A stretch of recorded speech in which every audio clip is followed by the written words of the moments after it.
Welcome to CE on ReachMD.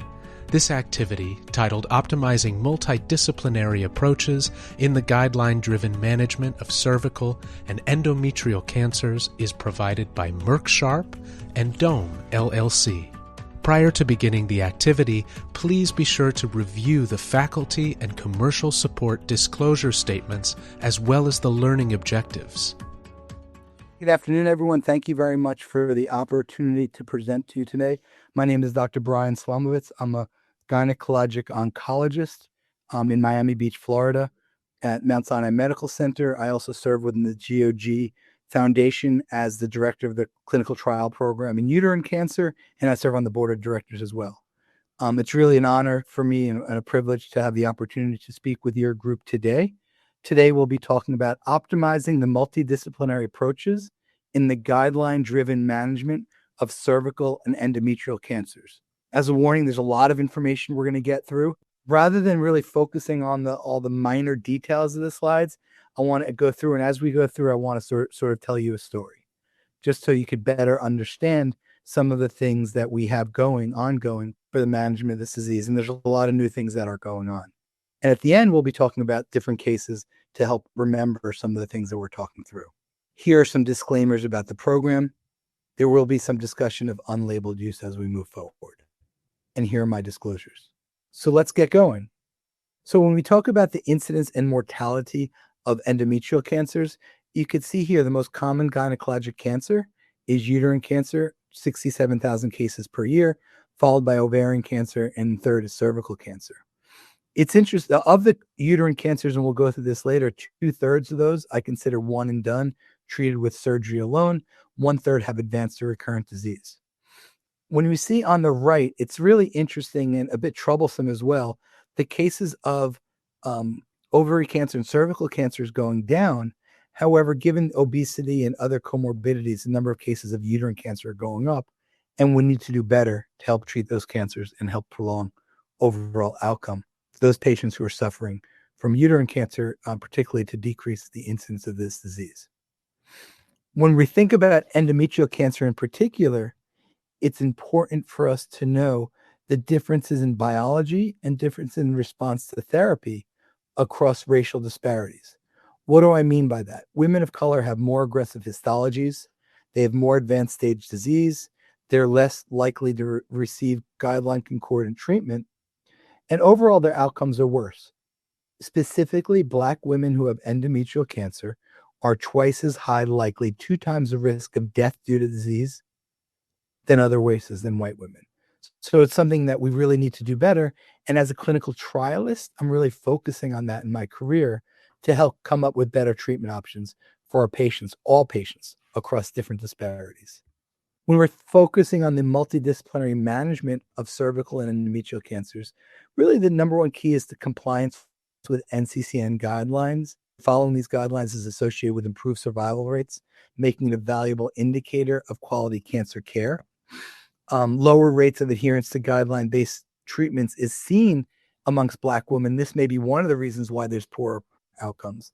And also guidelines are lower in lower socioeconomic groups.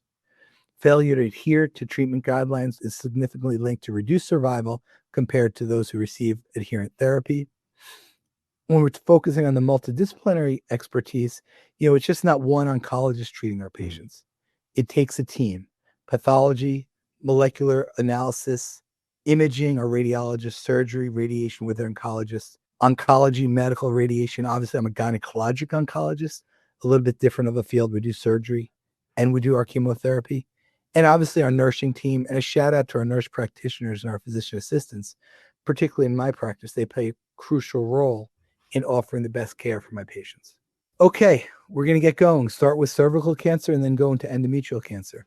A lot's been changing in the world of cervical cancer, and we'll focus on this as we go through the talk. Cervical cancer was one of the most common causes of death for women in the U.S., thanks to screening, greater than 50% decrease in incidence and mortality since the 1970s. Knowing about cervical cancer and screenings really does help save lives. Screening recommendations: under age 21, screening not recommended. Cervical cancer is rare before this age. Age 21 to 29, screening with cytology alone every 3 years. When I say cytology, it's the pap test. There's some organizations, the ACS also recommends starting at the age 25. Truthfully, in my practice, what I do is I start screening once sexually active.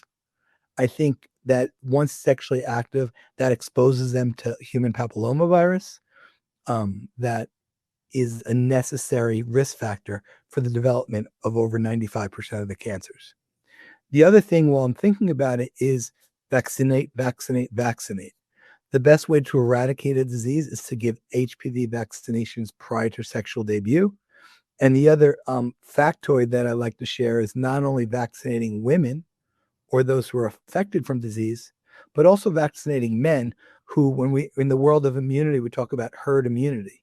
You can not only vaccinate those affected, but those that could spread it as well. Sorry to go on a tangent there. Continuing on, age 30 to 65, screening every 3 to 5 years, depending on the test. If it's an HPV test, negative HPV can be screened every 5 years, papilloma every 3 years, co-testing every 5 years as well. As a GYN oncologist, I'm sent a higher risk group of patients, a risk group that oftentimes already has pap abnormalities. So my screening or my pap testing and HPV testing is more frequent. But again, that's not for screening, that's for follow-up. Now, over the age of 65, most recommendations say stop screening. Patients who've been screened regularly in the previous 10 years with negative results, it's okay to stop screening.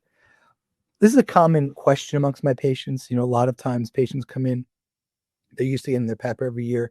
So it's important that we do pelvic exams every year, but it doesn't include pap testing, and we need to better educate our patients about this. A multi-pronged approach to lowering cervical cancer risk. I mentioned this, I'll mention again, HPV vaccination.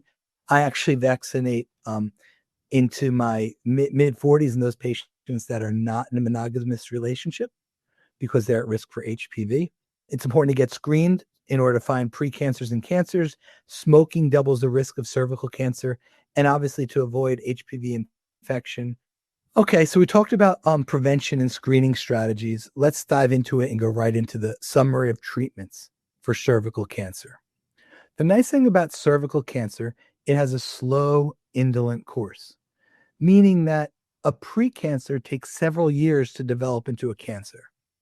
Not to say we have time to miss something, but we definitely have time to intervene, many opportunities to intervene if in fact abnormalities aren't picked up right away. CIN 2 to 3, which is high-grade dysplasia. These are usually treated with a cone biopsy, cryotherapy, laser therapy, or a LEEP, or an excision of the cone. Early stage disease, which includes FIGO 1A1, 1A2, 1B2, and 2A, these are amenable to surgical resection. We've actually gone away from radical hysterectomies on all of our patients. Some of the lower risk cervical cancers actually do well with a simple hysterectomy. As we go on in the talk, I'll talk about locally advanced disease. These affect about 36% of the cases. These are treated with chemoradiotherapy. Surgery if feasible, but I'm going to highlight some newer therapies that we're working with. And then for stage 4B disease, platinum-based therapy with pembrolizumab and with bevacizumab. Second-line therapy, immunotherapy agents if not previously treated. This includes pembrolizumab and cemiplimab. Tisotumab vedotin, I was involved with this trial. This is a tissue factor antibody drug conjugate that's FDA approved in this disease. We have the tumor agnostic study. I'll talk about that a couple times during this talk for trastuzumab deruxtecan, IHC 3 or 2, in order to get treated. 3+ is an FDA indication, 2+ is the NCCN guideline, and then single agent chemotherapies as well. The other thing I want to highlight here is there's better options for fertility preservation. Sometimes the cone biopsy procedures are enough and help a woman maintain fertility by maintaining the uterus. In addition, there's recent data that shows doing a simple hysterectomy as opposed to radical surgery is just fine for these patients, and obviously minimizes the risks of surgery by doing simple hysterectomies without the more radical approach. Locally advanced disease. How do we manage these? First is a biopsy and a referral to GYN oncologist. Staging is done clinically as well as with imaging. We've incorporated looking at the nodes as well as part of the staging. Once we have this information, the cases are presented at a multidisciplinary team. This includes a gynecologic oncologist, the radiation oncologist, the pathologist, the radiologist, extenders, and also medical oncologists if, in fact, the GYN oncologist does not give their own treatment. Then we go into planning, followed by chemoradiation. It's chemotherapy with radiation therapy. And it's important when we're talking about this for AE management as well. So let's starting off, GOG 120 was in 1999, established cisplatin plus radiation therapy in locally advanced cervical cancers. We could see here that the groups that had cisplatin had higher progression-free survival and overall survival. At 2 years, 67% of the patients were alive in those patients treated with cisplatin and radiotherapy, as opposed to 46% treated with hydroxyurea, making cisplatin with radiation the standard of care. Adding immune therapy, here's a cartoon on the immune dynamics. I'm not going to spend much time on this, but giving immunotherapy, cytokine and chemokine release results in activation of adaptive immune system. E6 and E7 induce somatic mutations, increase PD-L1 and cytokine expression. Neoantigen release activates innate immune system. These are all ways that are sort of squashed when given with chemoradiation. And we could see, based on this immune response, there's an increase in PD-L1. And giving checkpoint inhibitors here, there's an opportunity to have them work a bit better with the chemoradiation. There are 4 immune checkpoint inhibitors in cervical cancer that have been developed: pembrolizumab, a PD-1 inhibitor, cemiplimab. I'm not going to talk about this one as much. There was a positive phase 3 trial led by my friend, Dr. Tuari at University of San Diego. This led to a New England Journal article, however, not further developed here in the US, but still on the NCCN listing. Durvalumab, which is a PD-L1 inhibitor, was evaluated in a locally advanced trial, chemoradiation with durvalumab. And atezolizumab was evaluated in a distant metastatic trial, not ready for prime time yet, and we'll talk through that. Locally advanced cases, how do we improve upon the care? I talked about the history, which is here on the left. There's different strategies that we've looked at: immunotherapy. In addition, we've looked at adding chemotherapy either before the treatment or after the treatment. After the treatment, we looked at in a study called ALPAC, and that was a negative trial. And what about maintenance therapy? And we'll go through the different options there. Let's dive into it. Keynote A18, first-line trial, locally advanced patients, adding to, and you can see the schema here, adding to external beam radiation, followed by brachytherapy with cisplatin, treating patients with either pembrolizumab, 200 milligrams every 3 weeks for 5 cycles, or placebo. The maintenance period here was pembrolizumab for 15 cycles versus placebo for 15 cycles. Accrued over 1,000 patients. Really a large population. Obviously, in the US compared to globally, we don't see as many of these patients, but it's still an appropriate treatment. We still need to have better treatment options for those patients with cervical cancer. And it is a great cause of deaths and recurrent and morbidity in the United States.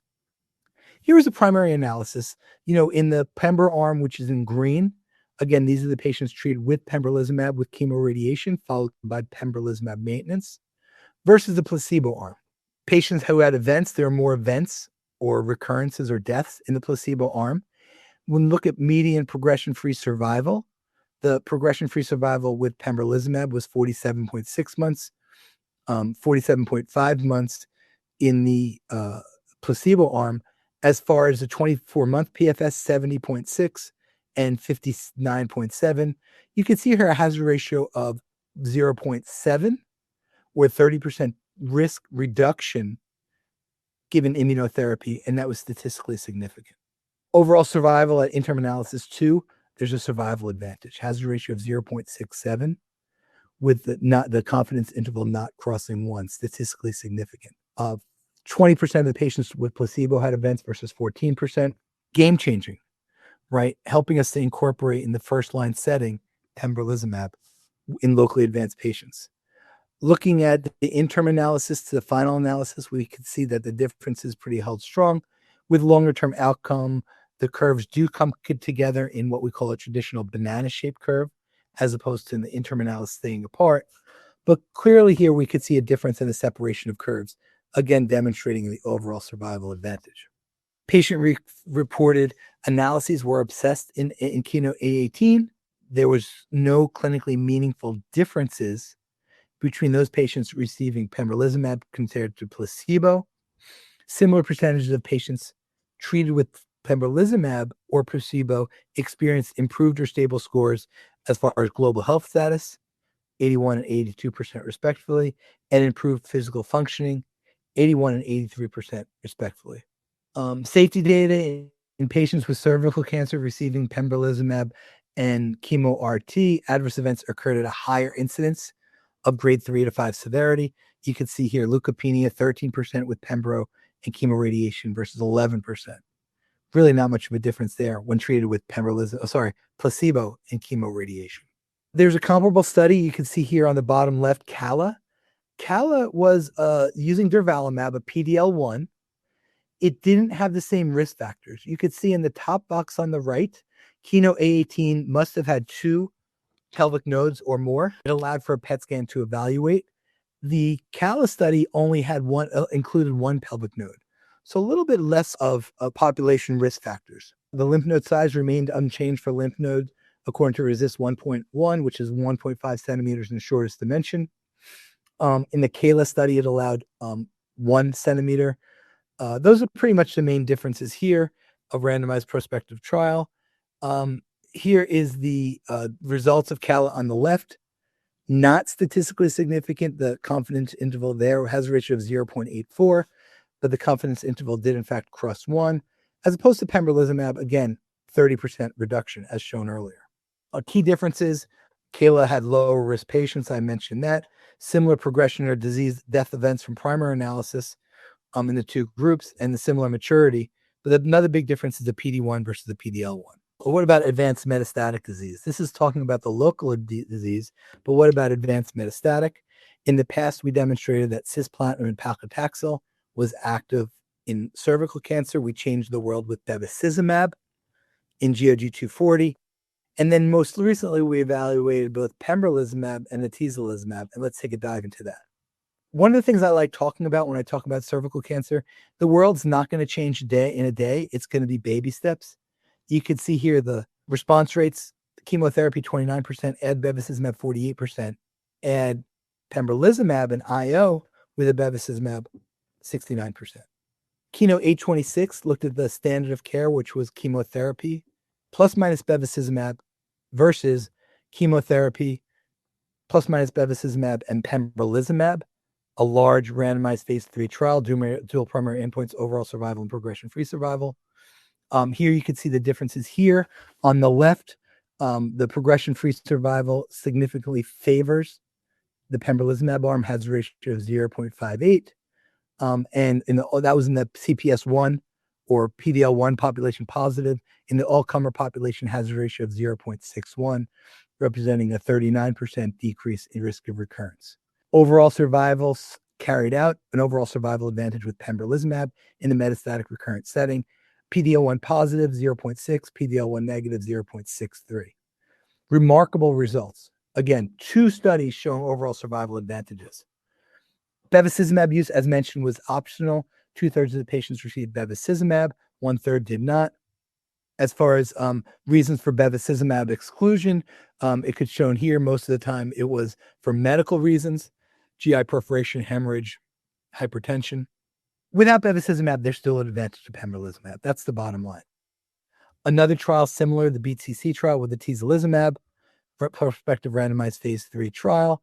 Here, the dual primary endpoint of progression-free survival was met, hazard ratio of 0.62. The confidence interval did not cross 1 and was clinically statistically significant.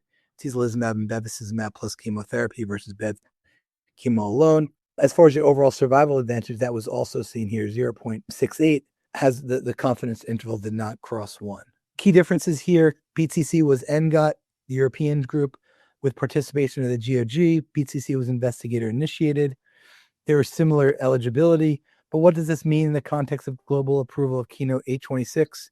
I think the familiarity, as I'm sure in your practice, the familiarity of pembrolizumab helps push 826 into the lead here, being probably used a bit more, at least here in the United States and in my practice. All the patients of note were IO naive. After first-line therapy, second-line therapy options. This is a study that I was a GOG lead for, which led to a New England Journal paper. The tisotumab vedotin versus standard of care chemotherapy. Standard of care here was either topotecan, vinorelbine, gemcitabine, irinotecan, and pemetrexed. Bottom line, overall survival, the hazard ratio is 0.7, representing a 30% decreased risk of death in the second or third line setting in those patients treated with tisotumab vedotin. Again, game-changing. Again, what I like to highlight here, it's not going to be a big win, particularly in cervical cancer. It's going to be these small baby steps. We saw with chemotherapy. Then we added bevacizumab. And then we added pembrolizumab. And then now in the second line setting, tisotumab vedotin. So, some raise to question the difference in median survivals. I actually think that the more important endpoint here is hazard ratios and being significant, a 30% decrease in the risk of death. What's in the future? There's some good promising data looking at a TROP2 antibody drug conjugate. This is SAC-TMT, basket trial when we looked at the cervical cancer cohort. Again, TROP2 antibody drug conjugate, SAC-TMT, overall response rate of 24%. What's compelling is when given with pembrolizumab, SAC-TMT and pembrolizumab, we see that the response rate here was 57%. So really remarkable. You could see the remarkable swimmer's plot and waterfall plot on the right, 57%, demonstrating the good synergy between the two agents. Before we go to endometrial cancer, ongoing studies, there's a second-line trial of SAC-TMT versus standard of care. Interestingly, the standard of care there does include tisotumab vedotin to see which one will win out. And we just recently opened a first-line trial. This one I have the fortune of being the global lead on, looking at 5 therapies. This is for patients with metastatic disease, distant disease. Carboplatin and paclitaxel, plus minus bevacizumab, plus minus pembrolizumab, and in the maintenance setting, we're adding in SAC-TMT to see if we could mirror or duplicate the results or a similar trend of the results of pembrolizumab and SAC-TMT in this first-line setting. Let's now move on to endometrial cancer.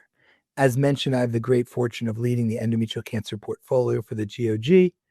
A take-home point here is, if you can, we need patients on trials. The best way to treat patients with cancer is clinical trials, and we need your help in putting patients on trials. I went through some of this a bit earlier. Endometrial cancer, here's the true 2025 numbers, 69,000 new cases. Fortunately, 2/3 of these are what I consider one and done, requiring surgery alone. It's the 1/3 with advanced or metastatic disease that we need to do better. We need to come up with better treatment options.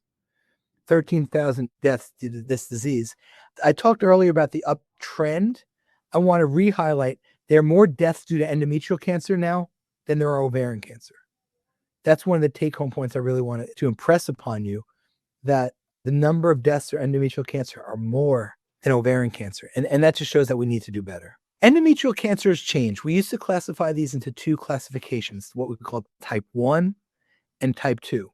We've really redefined that. This is based on some of the TCGA data in 2012, led by Doug Levine, who was at Sloan Kettering at the time, and also there's a PROMISE trial, dividing into 4 different subgroups. Pol E mutation. These are the most rare, however, they have the best overall prognosis. We haven't completed them yet, but there's some ongoing trials of de-escalation in this population of patients, meaning taking away therapy. In honesty, I don't always do Pol E mutation testing in my patient population, but if the de-escalation trials are positive, then I most certainly will to take away toxic therapy, especially if there's no benefit. Microsatellite instability. Now, these 2 categories on the left, we consider these what we call hot tumors. Those tumors that are going to be most amenable to single agent immunotherapy. Microinstability high or DMMR deficient in mismatched proteins. This is loss of expression of MLH1, MSH2, MSH6, and PMS2.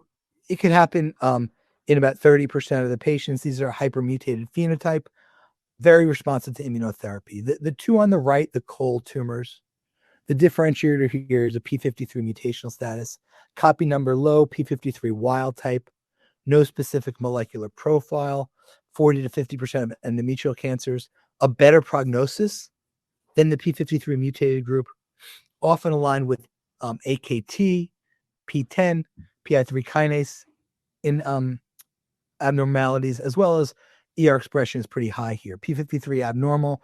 These are aligned with the more aggressive histology findings, not the obesity-driven cancers, not the hormonally responsive cancers, but they make up 10% of the cases and they account for 50% of the diseases. These are the aggressive cases where, again, we need to come up with better treatment options.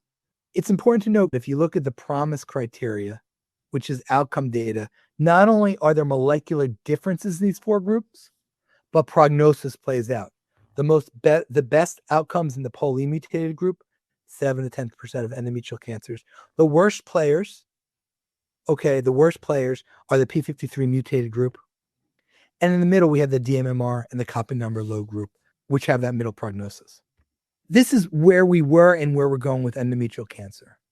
I like this slide. We started off treating with progestins.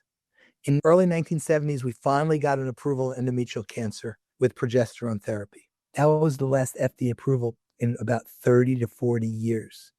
The next FDA approval after progestins was actually for pembrolizumab in the IO setting.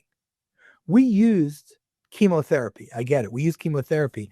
That was on NCCN listing. It was not necessarily on FDA approval. So now we're sharing more, and I'll share with you the data. We're seeing more and more FDA approvals in this setting, but we need to do better. And they're highlighting here progestin therapy, then chemotherapy, immunotherapy will go through, and then now we're in the era of antibody drug therapies. Now, I want to prove to you that all women with endometrial cancer deserve immunotherapy, all women. I'm going to start with you in the second line.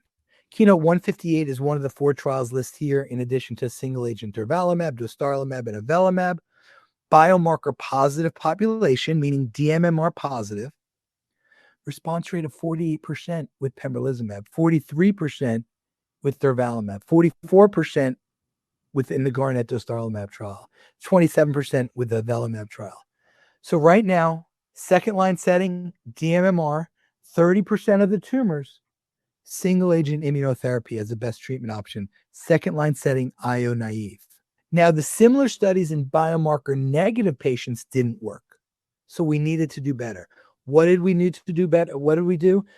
Based on the work of Vicky Macker at Sloan Kettering, we added a dirty tyrosine kinase inhibitor, lenvatinib, to the pembrolizumab.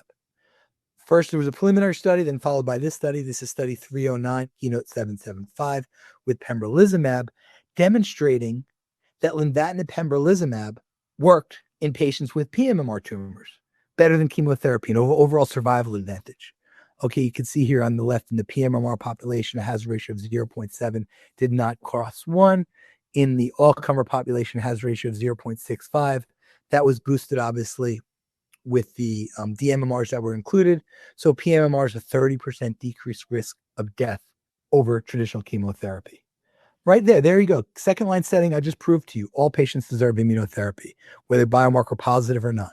What about first line therapies for the management of this disease? First line immunotherapy. Here, just to start off with, this is the old regimen, chemotherapy, carboplatin and paclitaxel. This is a study that was led by David Miller, done by the legacy GOG. We call it NRG now. Carboplatin and paclitaxel versus TAP regimen, a triplet taxane, adriamycin, platinum, non-inferiority trial. And as you can see from the curves on the right, they're exactly the same. About a 52% response rate in the first line chemo-naive setting. You can say, Slomovitz, wait a minute. 48% with pembrolizumab in the second line setting. That's how active immunotherapy agents are. Comparable results here, better efficacy, therefore making carboplatin paclitaxel the standard of care. Then we did a series of 4 trials incorporating immunotherapy, with chemotherapy, carboplatin paclitaxel plus minus immunotherapy or placebo, first line management of this disease. 4 trials, GY018 or Keynote 868, carboplatin paclitaxel plus minus pembrolizumab, Ruby carboplatin paclitaxel plus minus dostarlimab, Attend carboplatin paclitaxel plus minus atezolizumab, and finally the DuoE trial, carboplatin paclitaxel durvalumab versus carboplatin paclitaxel placebo. In that study, there's also a third arm looking at the role of PARP inhibitors in this setting. March 23rd, Monday afternoon at the SGO meeting, Ramez Iskander presented GY018, the one on the lower left. Mansour Mirza at the same session presented dostarlimab with chemotherapy versus chemo and placebo. Changed the world. Not only did they have oral presentations, but they had simultaneous release publications in New England Journal of Medicine. For those that are out there that may be trainees, or more junior faculty, if you get an oral presentation, that's awesome. If you get a New England Journal paper, that's awesome. Okay. If you get both at the same time, you hit a grand slam home run. The other trials were positive as well. In JCO, Shannon Weston published durvalumab in the DUO-E trial, and Nicoletta Colombo published atezolizumab and chemotherapy in the ATTEND trial. I want to go through these studies. First, I'll start off with GY018. There's a couple of differences here. This is the best statistically designed. The other studies are looking at primarily DMMR and then all comers, and they're making inferential conclusions about the PMMRs. GY018 was designed, two separate statistical designs, two studies in one. This was led by Ramez Iskander. They looked at DMMR. They also assigned alpha to PMMR to come up with a better answer. The other difference in this study is the primary endpoint was progression-free survival. Okay, with progression-free survival, when the study hit its progression-free survival endpoint, okay, the problem then was the study was over unblinded, so we didn't get longer overall survival data. Let's go on to the results. Keynote 868, NRG GY018 makes sense. DMMR setting, it works. Hazard ratio of 0.3 on the left, no brainer. Giving patients with endometrial cancer chemotherapy plus pembrolizumab helped patients longer progression-free survival. You can see on the right in the PMMR setting, again, carefully designed trial, designed with alpha, given statistical power, hazard ratio of 0.54, quite remarkable. When we looked at the overall survival differences, I'd said this, right? Once the study hit PFS, unblinded, so the overall survival data here wasn't as strong as some of the other studies. But in this study that Ramez Iskander published this year in Nature Medicine, what he did is he helped to look at the overall survival, adjusting for post-study IO use. And you could still see here the clear trend of improvement with pembrolizumab in GY018, even though the overall survival difference is not big. I'm not sure if it's a limitation or not of the trial, but the bottom line is clearly a benefit in PFS, and likely this is carried to overall survival. Ruby trial, very, very similar. Two things, different statistical design. As mentioned, looked at the overall population, the ITT population, and the DMMR setting. Okay. Included carcinosarcomas, another big difference. Allowed for adjuvant therapy, 3C2s or greater. Even with no disease, they were allowed to be on trial. The asset here was dostarlimab. Upper left, DMMR setting, same as pembrolizumab, no brainer, hazard ratio of 0.28. It works. Overall population PFS, hazard ratio of 0.64. Very strong, didn't cross one, statistically significant. Overall survival in the DMMR, 0.3. Again, survival here was an outcome, so we have longer data on survival. Of those patients, interestingly, 39% on the placebo arm and 15% in the dostarlimab arm received subsequent IO. I'm not sure about the role of IO after IO. For those of you that read the International Journal of Gynecologic Cancers, I published an article this month. It's the lead article in the journal about IO after IO. And earlier this afternoon, I did a podcast on the International Journal discussing that fact exactly. And it'll be in enduring material online if you'd like to refer to that. Overall survival, all comers, 0.64 hazard ratio or 36% reduction. Here's in the PMMR setting, hazard ratio of 0.76, did not cross one. Overall survival in PMMR, clinically meaningful with a hazard ratio of 7.3 or a 27% reduction. Of note, 16% of the dostarlimab patients did receive subsequent IO. The longer overall survival data here, I talked about this, why it's longer data available, but the difference held true. Longer, more mature data, there were still differences in outcomes, overall survival, whether it be DMMR or PMMR. I alluded to this trial, the DUO-E trial. This is adding, one of the arms had olaparib as well. The results here, 3 outcomes. The bottom is carboplatin and paclitaxel placebo. In those patients receiving durva alone, there was still increased activity. Durva and olaparib seemed to perform the best. The study here compared arms A versus B and A versus C. So we can't really statistically, there's no alpha assigned to B versus C, but you can see here the hazard ratio is here 0.78 with a clinically meaningful difference. DMMR, no question. You don't need olaparib, a PARP inhibitor in this setting. Durvalumab does all it can, hazard ratios comparable to the other studies. But in the PMMR setting, durvalumab and olaparib does play out with an advantage. The problem is we don't know which of those patients. We don't know which patients with PMMR tumors, okay, do better with olaparib as opposed to not needing olaparib. It may be P53 mutation status. More to come on that over the next couple of years as we do more and more translational studies. Bottom line, DMMR, I've said it once, repetition breeds memory. IO is needed, 0.3, 0.28. This led to 3 FDA approvals in the DMMR setting: dostarlimab, durvalumab, and pembrolizumab. In the DMMR population, 2 FDA approvals, pembrolizumab and dostarlimab. Why are some of the differences? Maybe it's a PDL1 versus PD1. Maybe there was a higher Asian population in the ATTEND. We're still determining differences, but we have 3 approvals in DMMR, 2 approvals in PMMR. What about chemo-3 options? The 2 studies on the left haven't reported out yet. This is in the DMMR setting. The one on the left, C93, I'm the global PI for, pembrolizumab versus chemotherapy. Hopefully it's positive. One of my career goals is to get rid of chemotherapy. Going after DMMR tumors may be a strategy. In the Dominica trial using dostarlimab, we did the LEAP trial, all comers lenvatinib, pembrolizumab versus chemo in the first line setting, included DMMR and PMR. Unfortunately, this is a negative trial, as shown here, written as a superiority trial, so the lines are similar, but clearly not superior. However, in those patients that had prior neoadjuvant chemotherapy, it appears to make a positive difference. Not a primary endpoint of the study, no alpha assigned to this, but in PMMR patients who received adjuvant chemotherapy, lenvatinib, pembrolizumab, had a benefit with a hazard ratio of 0.6.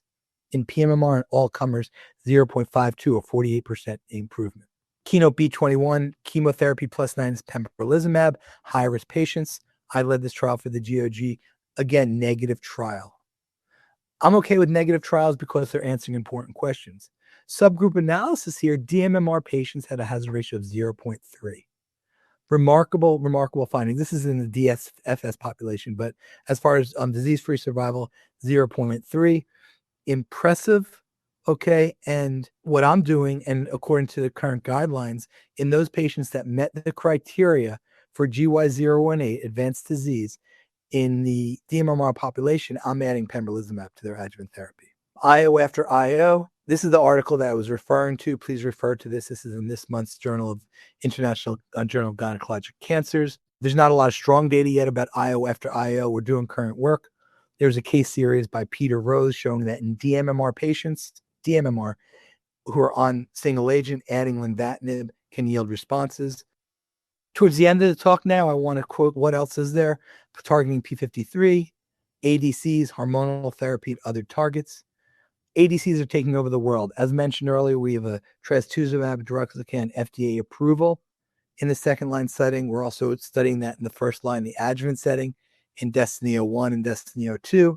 Second line trials, we're looking at sac-TMT and sacituzumab govitecan, TROP2 ADCs. And in the future, we're looking at RENA-S, which is an alpha folate receptor ADC, PSAM ADC against B7H4, and another B7H4. Hormonal therapies. We started in 1961, as I showed you. There's still activity here. I like biomarker-driven therapies. On the left, we have data with ribociclib and letrozole. On the right is some of my work on everolimus and letrozole, both showing activity in this population of patients. Optimizing safety is important. Effective communication with clinicians and patients is crucial during checkpoint inhibitor therapy. It's important to focus on patient education, multidisciplinary involvement. The management of AEs requires a structured approach based on grading, immunosuppression strategies, and close monitoring. Again, I talked about this earlier, the multidisciplinary team. Based on the side effects, ophthalmologists, radiologists to help me with identifying ILD, dermatology, gastroenterology, particularly for the diarrhea side effects, urology, endocrinology for the thyroid. Super important to bring the whole team on board. Here's just some more information on that, particularly with how to handle the different grades. We went through a lot of information, a ton of information. I hope you retained some of it. I'm sure you did. Let's go through some of the case-based learnings. Case 1, 36-year-old woman from an under-resourced community area, bleeding after intercourse, pelvic discomfort, and bleeding in between periods. Her last PAP was several years ago. Real quick, PAP smears, by doing PAP smears alone, you decrease the risk of cervical cancer by 50%. People don't understand that, but that means by going to a doctor, you can decrease your chance of getting cancer. Nothing significant in her past history. On exam, 4 to 6 centimeter cervical mass, bilateral parametrial involvement. Ultrasound confirmed this mass was highly vascular. pelvic MRI, solid uterine cervical mass, worrisome for cervical cancer, bilateral lymph node positive, confirmed on PET scan. Pathology, adenosquamous pathology, IHC is positive for P40 and P16, supporting this diagnosis with a CPS score of 50. What would you recommend for this patient? Okay, chemoradiation, induction chemoradiation followed by chemoradiation. That's the interlace trial that I alluded to. Chemoradiation with pembrolizumab followed by pembro maintenance. That's the Keynote A18 trial, and unsure. Okay, A18, good. The other thing about the A18 trial, they don't allow for CPS score of 0 or negative PDL1 into that trial, which I'm not excited about. If you read Gynecologic Oncology, some of my colleagues, Brad Monk, Coleman, Herzog, and I, and some others wrote an editorial about this. Cervical cancer can lead to death. You have to give the best therapy first. I believe that giving pembrolizumab for all patients with locally advanced disease is important. Let's move on. Following Keynote A18, the patient started on 5 cycles of pembrolizumab, then 15 cycles of pembro. 7 months later, she had pulmonary nodules.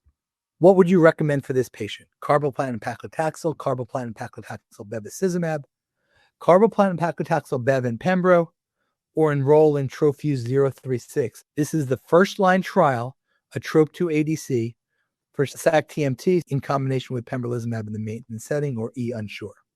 I think bevacizumab, pembrolizumab. Remember, in the 826 data that we showed, there was an advantage of adding pembrolizumab here. So I think if pembrolizumab is not available in the area, that's not unreasonable. But otherwise, I would go with C, even with prior pembrolizumab. This patient was actually treated on study. 12 months later, she had no evidence of disease. Let's go to our endometrial case study. 73-year-old serous carcinoma, uterine serous carcinoma. She had a robotic-assisted laparoscopic hysterectomy with sentinel lymph node biopsy. She ended up being a stage 2C, FIGO 2023, so high-grade histology limited to the uterus. PMMR, P53 mutated, HER2 2+. Question, after discussion with the multidisciplinary team, which of the following is most appropriate in the next step according to her biomarker profile? Standard of care, carboplatin and paclitaxel plus minus bevacizumab. Immunotherapy. There's one study that I didn't tell you about, GOG 3122 or Destiny DEO2, which is looking in the adjuvant setting, trastuzumab deruxtecan versus standard of care chemotherapy, or D, unsure. Outside of trial, I think the answer here would be single agent carboplatin and paclitaxel. B21, which is an adjuvant trial that this patient would have been eligible for, was in fact negative. So even though we use immunotherapy in the first line setting for this disease, we're not giving it in the adjuvant setting. So I think C is a great option. Outside of C, I think carboplatin and paclitaxel, which is an A. She went on the trial. She received standard of care. 10 months later, she had recurrent disease with liver mets and peritoneal carcinomatosis. What would you recommend? Standard of care, carboplatin and paclitaxel immunotherapy. There's another clinical trial, 3098 DEO1, looking at trastuzumab deruxtecan and a bispecific, or pembrolizumab versus standard of care. And there's another clinical trial looking at TROP2 ADCs in the first line setting, or unsure. So I know I didn't have a lot of time to go through the clinical trials here, but she's HER2 positive, so that maybe take that into consideration when you're considering the direction to go in. Truthfully, all the answers here are correct. She enrolled in the Destiny trial. She was randomized to carboplatin and paclitaxel pembrolizumab. 6 months, she had recurrent disease. So she got adjuvant treatment, then she got recurrent disease. Now what are options after the second recurrence? Standard of care. There's a trial looking at the TROP2 ADC in the second line setting. There's a trial of looking at B7H4 ADC in the second line setting, or unsure. Again, no wrong answers here. I guess another option here is trastuzumab deruxtecan off protocol. Thank you very much for your time. I know it was a lot of information. You have been listening to CE on ReachMD. This activity is provided by Merck Sharp and Endome, LLC. To receive your free CE credit or to download this activity, go to reachmd.com/CME. Thank you for listening.